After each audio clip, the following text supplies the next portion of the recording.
In this episode, I want to talk about winter ball. The uniform I have on is from a team I played for in Liga Pacifica in Los Mochis, Sinaloa, Mexico in 1972. We played from early October until the middle of December. They could have 20 Mexican nationals on the team and 5 American ringers. And the teams usually got kids from AA and AAA to come and play, and they paid us about twice as much as we could make in the United States to play in their league. I was going to school in 1972 at Michigan State University, started in September in my junior year of college, and Mexico called me in early October and asked me to come down and play. Well, I had been 3-11 in AA that year in Elmira, New York in the Eastern League, but Jim Campanis and Dave Augustine, who had played for the Pirates affiliate in the Eastern League, had recommended me. We had a very poor team in Elmira to reflect that 3-11 record of mine. I think we were 49 and 85. Our leading hitter hit like 238, had a really poor team. But they called me and offered me $2,000 a month, which was double what I was making in AA during the summer. And I immediately quit school. 2 days later, flew to Nogales, Mexico. They flew from Los Mochis, which was 11 hours south of Nogales by car, in their 180 Cessna, picked me up, flew me down. I remember them dropping me off at the airport at about 5 or 6 o'clock in the afternoon. And the only 2 people in town, this little town of 50,000, that spoke English had just dropped me off. Well, I go down to get supper in this little dirt floor restaurant, thatched roof and the whole works. I pick up the menu. I've got no chance. I speak no Spanish at all.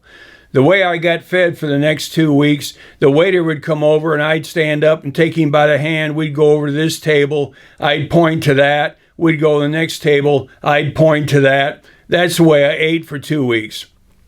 Like every American playing down there, the first phrase I ever learned in Spanish was "Dame dos más cervezas, por favor," which means "give me 2 more beers, please."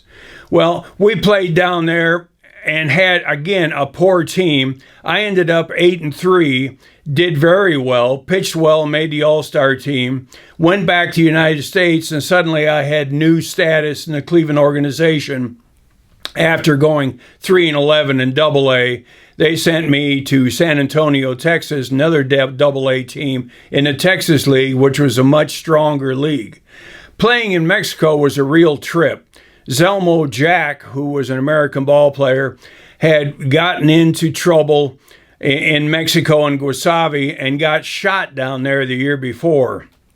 And so we go into Guasave, and down the first and third base lines, there's a federale with an Uzi machine gun keeping order. I mean, this was a Mexican league in the early 70s. I was lucky in Los Mochis that they put me to room with Aurelio Rodriguez, who was a third baseman for Detroit that was a native of Los Mochis. And Aurelio took me by the hand and walked me through the league and how to live in Mexico. I can remember one night we're in Obregon, and about 2 o'clock in the morning in the hotel, you hear, and I wake up and I looked at Aurelio and says, "What the hell was that?" He said, "Don't worry about it. It's just some drug deal went down and went bad. No problems." This is the way we lived in Mexico in the early 70s. And the game was different. In Los Mochis, they had a ballpark that would handle about 6,000 people. And the town was about 50,000, farming community. They grew a lot of sugar cane. And it would fill almost every night of a ball game with people. But they had the box seats fenced off with chicken wire, and there was usually a fight during the 7th or 8th inning in the regular stands. The umpires would stop the game. You'd watch the fight. When it was over, you'd go back to playing the game. And Mochis had a small primary wall, a pretty big field. It was about 3 feet high. And then behind that, about another 50 foot, there was the big wall, which was probably 12 feet high, with broken glass all across the top and the concrete to keep people from coming in. And Romel Canada, a great big black guy from the Dodger organization, we're down a run, guy on second base. Red hits this ball to left center field. The center fielder runs back, jumps, catches the ball. His legs hit the primary fence, the short fence, and he flips over the fence, holds the ball up, and the umpire calls him out. Well, suddenly our fans have a riot. There are tequila bottles coming out of the stands, all kinds of bottles. Everybody runs off the field and dives into the dugout. Umpires and everybody. Well, after about 5 minutes, they get the two managers together. They walk out in the field, and you can see everybody's got another bottle under their arm waiting for the game to resume. General managers get together, decide to give Red a double. Now, it's either a home run or an out, any way you look at it. They give Red a double. The run scores, tie game, everybody's happy. We continue to play. This was baseball in Mexico.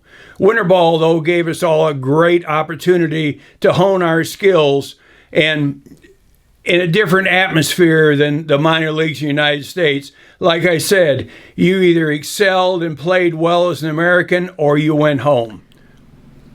If you're enjoying these stories, I wrote a book about 4 years ago called 70s and 80s Tales of the Texas Rangers. This is stories of mine and many of my teammates, funny things that happen on and off the field. Like I said, it's available on Amazon.